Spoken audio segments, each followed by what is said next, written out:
Hello, everyone, and welcome to your Daily Detroit. It is Monday, June 5th, 2023. I'm Jer Stays. On the other side of the line is Fletcher Sharpe. Good to talk to you, sir. Yeah, thanks for having me. Yeah, we have got a ton to get through, and I apologize. My voice is a little tired after the last week of Mackinac, Ferndale Pride, which, by the way, it was so glad to see everybody out there.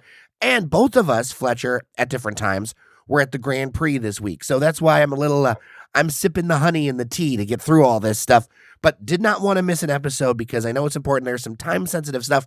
And the first story I want to talk about is Belle Isle. The Belle Isle beach was closed over the weekend because of concerns about E.Coli. But did people know about the closure? The Department of Natural Resources put up some signage that's on some orange barrels, kind of like this 8x11.5 printout thing. But there were tons of people, according to some reporting from WXYZ, still out there on the beach. You know, it's not illegal to swim even if a beach is closed, but there's a lot of talk that this was not communicated properly, Fletcher. Yeah, there's some firsthand reporting we can do for Daily Detroit because I was on the island on Sunday for softball, and as we were leaving, the park people were like, yeah, no, beach is closed. And we're like, all right. To get people off the island? They're like, no. We're like, why? And they just kind of shrugged and walked away. We're like, okay. Well, the beach is closed, I guess. We don't really know why, but they're saying it's closed. So it's also 8 o'clock, so we're getting off the island anyways. But they didn't really tell people face-to-face why. But I heard that apparently they had signs up. I spoke to our team captain. He's like, well, they notified me that the beach is having some issues with E.Coli Friday night, Saturday morning, but like I didn't know that it had closed until like now. So yeah, it's someone dropped the ball somewhere, and hopefully no one gets really sick. But if they do, then I guess they know who to talk to about that. Well, there's a couple of things about this. One is that Belle Isle Beach is no stranger to closures because of this. It's happened a couple of times in the last few years. And the other thing is that although it's about fecal matter, it also can be about a variety of fecal matter. You know, of course, there's the issues with human waste, but, you know, they're going to be doing a goose. They don't officially call it a cull, but they're going to be relocating and disturbing nests and things like that because the goose numbers are so high. And one of the reasons why that matters is because, well, gooses poop a lot. They don't actually have an exact cause of this higher numbers yet. They're going to be continuing to test, reopening it when those waters clean up a little bit, and they will in time because of the speed and the current of the river. But I think there needs to be a lot clearer signage with all this. You need visible, repetitive signage at the beach, permanent stuff, so you can tell if the beach is open or closed. Because when you're going through, I'm sure there were some postings other places the DNR says there was, but it's when you get to the beach where you have to have something very clear. And let's be honest, lots of people are not tuned into all the digital updates and the media and all that. Yeah, like I would love to say, well, digital stuff is really only for old people, but I have friends who are my age and a little bit younger who don't use social media at all. So like if you put out a Nixle alert or something else, so like you get a text message or you get an email or a tweet, they might not get that. So like maybe you'll put up a sign that, like you said, like looks official. We all can see it. There's an announcement that this sign is up. So if people see it, they know it's not just someone trying to reserve a spot for their friends or something. It's a legit sign that something is wrong and you should act accordingly. Because otherwise you got people essentially swimming in poo-poo water, and that's not good for anybody. So let's not have that happen again. Let's talk about the Detroit Grand Prix. It returned back to downtown Detroit for the first time in many years. I mean, I remember as a kid seeing it downtown. You and I went different days. I got to say, all things considered, for a first run, a lot of people had a lot of fun. Like, I was seeing a lot of cheering, a lot of people happy about the challenge of the course. Now, I don't know if all drivers were happy about it, but one of the drivers that was complaining the most, Alex Plow, ended up winning the thing. So who knows if that wasn't just a bit of psychological ops, right? Because like half of this stuff is mental when you're talking about differences of a second going, 100 plus miles an hour. Like everything matters in these kinds of races. But I think a lot of people enjoyed it. I know that there's some work that needs to be done. They've already stated that they're going to make some tweaks to the hairpin turn 3, and turn 8. There were some tight areas. The uneven pavement really chewed through tires for a bit, but these are all fixable issues. And I think fans loved the closeness of it. I think fans enjoyed, at least the ones I talked to, like it was something to watch because let's be honest, people do like a little bit of rock'em sock'em racing. All those big capitalist people are probably going to hear this and turn this off. But my biggest thing about events is not just how much money it brings in, but how much can it help people who happen to just live in the area. So on Belle Isle, no one lived in the area really. Like people live around that area, but they can't actually view what's on the island. I saw so many clips and so many pictures of people who were in office buildings, who were in their apartments looking down and just watching the race go by. And that's stuff that makes me happy because it engages with people who might not be able to afford the event, but who are just there, just hanging out, whatever, and happen to see stuff going around. That's, to me, that's showing that you're really plugging into the area. So to see all those videos and clips, it made me very happy. But yeah, while walking around on Friday, I saw there were some people who initially were skeptical, who were like, this looks like it's going to work. Some people who got a little bit louder. I know a lot of people did not like the dual pit area. They thought it was dangerous. There was a collision right at the end of it with a car trying to leave, hitting another car. I know turns 6 and 7 was very tight. I watched a racer try to turn too quickly, bounced off one of the walls, bounced into another wall, and I watched his tire jut out, and he's like, yeah, I ruined my car. Got to use the backup for the race tomorrow, which is something no one wants to do. And to your point, I do think it's a little bit psychological because everyone's car goes about the same speed. Like maybe a few miles, 1 or 2, maybe at most 4 miles per hour different. But it's really how you maneuver your car. You can have the fastest car, but if you're a terrible driver, you're probably going to finish last if you finish at all because your car is going to be in pieces. But yeah, a lot of people and drivers were not really fond of the roads. There was a lot of bouncing in those cars, which eats up the tires, especially going at that speed. But overall, like people were generally happy. People liked the event. They had concerts after Friday and Saturday night. Big Boy of Outkast headlined Friday. Steve Aoki headlined Saturday. I was able to watch part of the Big Boy set Friday. It was a pretty good set. People were really into it. It showed that people wanted to come down here, even though it was a free festival. For a legend like that, for sure. If you're not down there, then I don't know what's up with you. But just to see that and see people excited about this event. And I know there's people still skeptical about, well, Belle Isle was this. And I understand. Aesthetically, it's a really gorgeous race to see. To have someone pan out and you get to see the water sparkling in the background, a freighter going, whatever. And you zoom in a bit and you see the cars going around. Like it's a very nice thing. But this is also pretty good to look at too.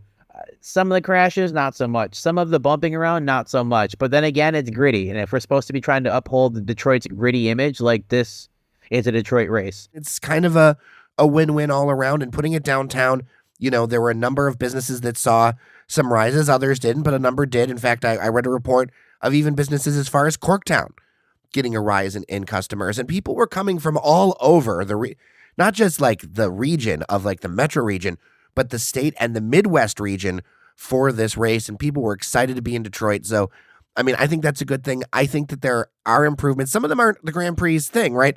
But it really drove home to me that it is time to redo Hart Plaza. It's time. Hart Plaza is looking tired. And that isn't a race thing. That's just seeming to be a descent over the years. I don't know if you agree. It's tired because almost every event that needed to happen in Detroit that was like an outdoor event happens at Hart Plaza. You got Movement, you have the African Fest, you have Jazz Fest, you have a bunch of other things that have to happen at Hart Plaza because it's just the largest open area in downtown that's off the water and it's aesthetically pleasing, but like it's the only thing there. And like it could use some help. I don't know where that's going to come from, but they could use some help. But to your point about the impact of the race in this area, it wasn't just national.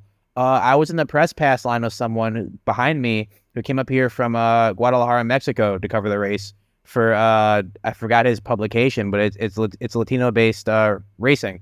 And I'm like, that's wild. Like, I understand it's a big event, but you don't think the fact that you're in a line with 5 people and 4 of them are from 4 different countries further away than whatever.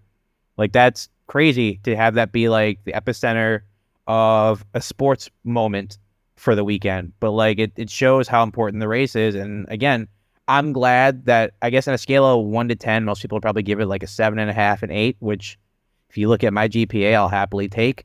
But yeah, I think overall it's a good event. Obviously, there's going to be some stuff to fix. It's the first time downtown in a while. They thought some stuff might work. They thought the track would work perfectly. It did not. It's a little bit too narrow. But like you said, they're fixing a few things, and we'll see next year. I think it's going to take it up a notch next year, and I think you'll probably even get a few more eyes, a few more sponsors, a few more businesses might find a way to like get down there and do something to get the uptake. And that's for me, like I said, not only is it how can this help people who can't afford to watch, who can just be there to enjoy it, but how will it help the businesses around there? And just to hear that like businesses as far as Corktown took like an uptake in terms of just revenue, that's great to hear to me. That makes me smile even more than the race being perfect, because it's actually benefiting the city at that point. It's not just benefiting one area. It's benefiting like a larger area of multi mix of people. And in a way, not just one person eats, everyone eats. And if everyone eats, then everyone's happy. Motorsports, motors, all that stuff are at the core of the Detroit and Metro Detroit identity, right? Like, as much as I don't necessarily like somebody speeding down the road near my house, I do appreciate it on a course, and I do appreciate it. There's an energy, like when you saw those cars go by and you saw some of those laps, and I saw a couple of different races that, that's love. Like, some people love it, some people hate it, but like that is at the end of the day a defining feature of who we are. Oh yeah, there's a time and place for that. You don't want to open up your window to like say good morning and see someone just speed down going 90 miles per hour. But if you're at a racetrack, you like, why aren't you going faster? So yeah, there's a time and place, obviously, but like I'm sure everyone in this, most people in the city at least, most people in the general area, like really enjoy watching a car, two people get after it in a race, whether it's in their car, whether it's on their bike, whether it's a rickshaw, etc. So to ratchet up the stakes, for actually having a title and people winning money, and it being right outside downtown, like I'm sure that was a great thing for many people to see, just to put together and say, this is for me. So well, considering how well you did in the Hamtramck boat races, I am not racing you in a rickshaw race, sir. oh yeah, no, I'm realized I'm a lot better than I thought at that. We should take the boat races on a tour. That's what I've been saying, the Midwestern tour, and just go against the different cities and go to Chicago, go to somewhere in Wisconsin, go somewhere in Ohio, and be like the Midwest champions. Well, so in case people don't know, Fletcher is a boat race champion. So in case you did not know that fact, there's a champion among us here at Daily Detroit. Let's talk Monty Williams. I know Devin O'Reilly had a few thoughts because he was chomping at the bit on Friday because he was so excited from a fan perspective. But I want to bring your perspective in as more of a sports, journalist and somebody who watches a little bit more finer. And then on top of that, we have the news in between that Stephen Silas has been brought in as his top assistant, which, look, I think Tom Gores is just like, you know what? There's no salary cap on coaches. Let's go. Yeah, for Monty, I'll admit on air, I said I don't see a way that he would be the Pistons head coach, because I didn't think there'd be a reason why he would join the team. I forgot the reason, specifically the one where it's like, we'll make you the highest paid coach in NBA history. Yeah, I'm sure that works for a lot of people. I think he's a pretty good fit. I think the system he runs benefits the players that they have. Cade will thrive in an offense where he's allowed to just have the ball. Jaden Ivey can thrive in an offense that allows him to slash. You have Isaiah Stewart in the middle. You have some other players there. You have Jalen Duren, who I think is going to flourish this year.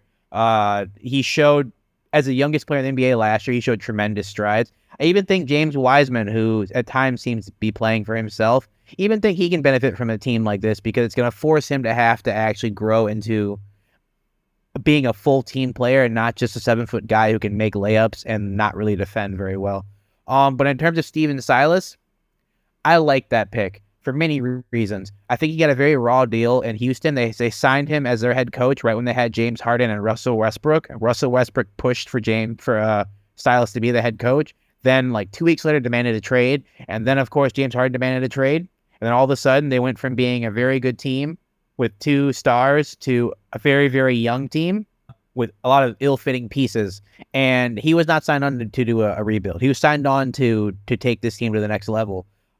Before he got to the Houston Rockets, he was an assistant with the Dallas Mavericks. And at the time, the 2018-2019 Dallas Mavericks had the highest offensive rating in NBA history for a season due to Stephen Silas's X's and O's that he made. Since then, a lot of teams have gone past it, but that lets you know, like the Golden State Warriors, who had like the best team in the ever, 72-10 10, 73-9 team, they were not as good as the Dallas Mavericks that year offensively in numbers. So Stephen Silas is an offensive guru. You want to have someone who can do that because Monty Williams makes some pretty solid defensive teams. So you get someone who can help build your offense. And we bought a lot of young, malleable players.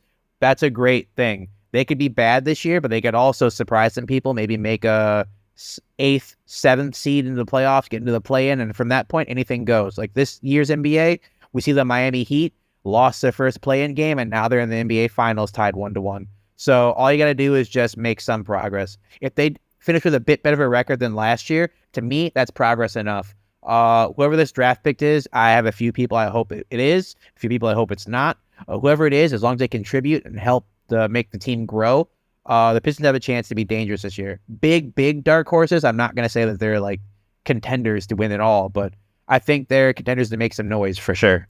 Now, let's be clear. It's not that you didn't like Monty Williams. It's that you didn't think that he would pick here or that it would get ponied up to do this. What do you think about Goraz saying, all right, we're going to do this? Is this a new era for the Pistons ownership? It shows that he's finally saying things and then doing things. Because before he's like, I want to do this and do this and do this. And then he didn't actually do it. Or he'd go and sign some free agent that the team didn't need for X amount of money for no reason. Or it's like, well, you threw that money in a bucket like Jeremy Grant. Really great for the community. Awesome guy. Jeremy Grant did not fit this team at all. 100% did not fit this team at all. He was a fourth wheel for Denver. And they decided to bring him in and make him our star. And like, he flourished a little bit, but the Pistons were not good when he was the main guy. And it was very apparent that that was the case. But at that point, you gave him so much money, you have to just commit to it. So it's like, all right, you keep saying you want to do all these big things, but you're not hitting it right. He finally showed, look, you know what? I got the coach I want. He left. He's leaving a job. He's being fired. That sucks for him. But you know what? I want him here. And you know what? I want him here so badly. I'll give you a 10-year contract. I'll give you an 8-year contract. $78, $80 million. What do you want? Sure. Yeah, you're here. Want me to come wash your car every weekend? I got you. Sure. Just come here. Stephen Silas becomes available. Cool. You want your top assistant? We'll bring him too. 100%. We just want the people who are going to be here to do the job, and we'll pay them whatever they want. And it lets me know right then and there. Like, I know there's some sports fans who hate owners like that, who are like, it's all about the money. Well, sometimes, yeah, it is. Like, of course, some people want to stay places and some people want to go places because they have emotional commitments. But at the end of the day, it is a business. So, like, if someone has more money than you, then kind of sucks. Like, they might just outspend you. And at that point, you have all the money to put the pieces together. Will the pieces fit? Because you can spend $1 billion on something, but if it ends up being really bad, then you wasted a bunch of money. If you end up winning 7 championships in a row, money well spent. If you end up in the lottery 5 years straight, like, you wasted a bunch of money. So only time will tell, but right now on paper, it's a really good move. Hopefully it can pan out because the Pistons have a really fun team. Even when they're losing, had a pretty fun team to watch, although they made a lot of mistakes. So I'm hoping with Cade coming back and being almost 100% healthy, this team hits the ground running because the city could use a good basketball team. Let's talk about a signing with Detroit City FC before we go. It's not official as we're recording this, but all of our sources are telling us longtime Detroit City FC enemy, Dario Suarez, Super Dario as they call him, coming to Detroit in what is for the USL Championship, kind of a big deal. I think fans have got to get ready for the guy that you hated is now going to be on your club, and I kind of think it's a brilliant move. Fletcher Nostradamus again. You called it. I got to give it to you. You called it. Beginning of the season, I said, hey, I have 5 players that the team should sign. One of them was Dario Suarez. He re-signed to FC Tulsa, but FC Tulsa made a commitment to get younger. They traded away another key player. Last year, it was Rivas. This year, it was somebody else. But they brought in Phil Goodrum from Memphis. They wanted to get younger and whatever. So this time, there's a trade apparently is about to happen. Hasn't not happened yet officially, as we're recording. But Detroit's sending Tommy McCabe, who they recently signed from Orange County, for Dario Suarez, money, and Brett Levis, who is an MLS level left back. They're making some changes. I know people are here to say, well, if they're making changes, does it mean they have money? No, they don't. That's why they're trading someone away and then getting money back. That lets you know right there, like, we We need money. And also, they're taking 2 older players. Dario is 30. Levis, I'm not exactly sure of his age, but I do know that he's been around for some time. For Tommy McCabe, who is in his mid-20s. So they're taking older players, take a gamble on them. If it works out, great, sign another deal. If it does not work out, all right, goodbye. So it's a low-risk gamble. I made this statement on Twitter, and some people gave me side eyes, but it's true. The good thing about trading for Dario is not just are you getting someone who has an eye for goal, you're trading for someone who's actually scored at Keyworth this year already, so he knows what to do. Levis, just so people know, is 30 years old, and he's actually a Canadian. Yeah, so that's helpful to have. He's someone who's been around for a minute. He's played for Vancouver. He's played in the Canadian Premier League. So yeah, not a nationally capped player yet, but it's someone who's been around long enough. There's something there for them. We had a similar player like that with Declan Wynn, who'd been around for a while. He'd been internationally capped, but he'd been bouncing around, but being at the same level, and he got to Detroit and took off with his skills. So here's to hoping that Levis has that happen with him as he gets to Detroit. I think it's a good pick, not just because I have a personal like of Dario. He's one of my favorite players I've ever seen with my own eyes, but the fact that like he's a quality player, not just is he a good player on the field, but he does a lot of charitable work off the field. He's a nice guy, like very nice guy, a little bit intense on the field at times, but overall, like I think it's a good signing. I don't necessarily know how he fits position-wise because the Dario I know is a wing type of player. He plays on the wings offensively. Detroit's offense does not have any wing players like that, so he's probably going to be playing as an attacking mid. So I tend to wonder who's going to drop to the bench because I think the best attacking mid option they have is Skage Simonson. I don't like him as a forward, even though he's big. I think he needs to be on the ball and run at the ball. So obviously Dario and Skage cannot play the same position without, the formation changing a little bit. But there's a lot of the season left. We'll see what's going to happen next. I'm excited for it. I think Dario's going to bring a different dimension to their team. He's going to bring someone kind of more like Maxey in a way, someone who has like the style and the gravitational pull to like make people look and say, what are they going to do next? What are they going to do next? Perfect example, 2017, June, Detroit City FC played against AFC Ann Arbor on Holloway Field in Ann Arbor, and Dario scored 2 goals for Ann Arbor to beat them 2-0. The one that everyone talks about, a pass from former DCFC player, Tendai Jadira, who a lot of people hear that name, ears probably perk up a bit. He took a pass from about 20 yards out, set up his feet, and hit this beautiful curling ball into the top corner that the entire stadium, opposing fans, home fans, even the official all gasped loudly. Like if you walked by, it sounded like someone was turning on a vacuum real quick. And just, he has those moments where he'll do something and it's like, yeah, you're not stopping that. That's Dario. That's why he got the name Super Dario, besides the fact that it rhymes with his name. But just a very star-powered player to have. And sometimes with certain games, you need someone to just look at and say, all right, win the game for us. And Dario has the ability to do that. I know he's a little bit older, but to be on a team with someone like Maxey, Skage can help out. Ben Morris, hopefully this kicks his tires to get, his season going right. You have players who can help you. I think there's a chance for their offense to revitalize. I'm not going to say they're going to go out there and score like 6 goals a game, but I think there's a chance for their offense to get a little bit of a different look. And even some players who are here say, oh, they brought someone in for my job.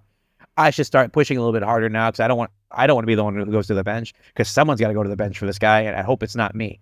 So it has many moving parts that can help the team. Yeah, I'm excited for this Wednesday. Yeah, I'm looking forward to checking out the match on ESPN+. Going to be down in Charleston this Wednesday against longtime Detroit CFC coach and now rival Ben Pierman. Charleston Battery, always an interesting team to watch. Fletcher Sharpe, Saint FDW on Twitter, thank you so much for joining us today. I really do appreciate you.